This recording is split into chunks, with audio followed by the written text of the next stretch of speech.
ഇപ്പോ അടുത്ത് ഞാൻ കഴിച്ച one of the best mutton dum biryani നമ്മുടെ സ്വാദ് ഇവന്റ്സിന്റേതായിരുന്നു. ഇതാണ് ഷെബിക്കൻ ടീമും വർക്കേഴ്സിനുള്ള എല്ലാ ഇൻസ്ട്രക്ഷൻസും അവിടെ കൊടുക്കുന്നുണ്ട്. വർക്കേഴ്സ് ഒക്കെ പെർഫെക്റ്റ് ആണ്. വെൽക്കം ഡ്രിങ്ക്സിലൊക്കെ വൈഡ് റേഞ്ച് ഓഫ് വെറൈറ്റീസ് ആയിരുന്നു. ഇവിടെ സ്റ്റേജ് വർക്കാണെങ്കിലും ബാക്കിയുള്ള എല്ലാ സെറ്റിംഗ്സും ഭയങ്കര സിമ്പിൾ ആൻഡ് ഹംബിൾ ആയിരുന്നു. ഞാൻ ഇവരുടെ ഫുഡ് സെക്ഷനിലോട്ട് നമ്മൾ പോയിട്ടുണ്ടായിരുന്നു. മട്ടൺ ദം ബിരിയാണിയും ചിക്കൻ കാബിരി റൈസും ചിക്കൻ കേദലൊക്കെ ഇരുന്നിട്ട് ഇവിടെ സെർവ് ചെയ്യുന്നുണ്ടായിരുന്നു. വെജിറ്റേറിയൻ കറികളൊക്കെ ആയിട്ടുള്ള വെജ് സദ്യ അവിടെ അവൈലബിൾ ആയിരുന്നു. പക്ഷെ എന്റെ കണ്ണും മനസ്സും പോയത് മട്ടൺ ദം ബിരിയാണിയിലേക്കാണ്. മട്ടൺ ബിരിയാണിയിലത്തെ മട്ടന്റെ സോഫ്റ്റ്നെസ് ഉണ്ടല്ലോ, ഒരു രക്ഷ ഉണ്ടായിരുന്നില്ല. അതിന്റെ ഫ്ലേവറും കിഡിലനായിരുന്നു.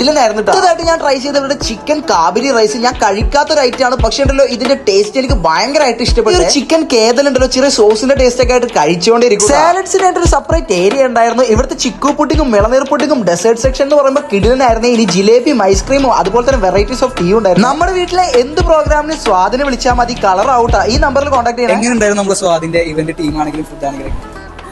വളരെ പ്രൊഫഷണൽ ആയിട്ട് തോന്നി. എല്ലാം വളരെ കറക്റ്റ് ആയിട്ട് നന്നായിട്ട് സെർവ് ചെയ്യുന്നു. ഹോസ്പിറ്റാലിറ്റി ശരിക്കും അത് ഫീൽ ചെയ്യുന്നുണ്ട്. ഫുഡാണെങ്കിലും നല്ലതാണ്. നല്ല മട്ടണൊക്കെ നല്ല ഫ്രഷ് ആയിട്ട് ഇത് ചെയ്യുന്നു. Overall good experience.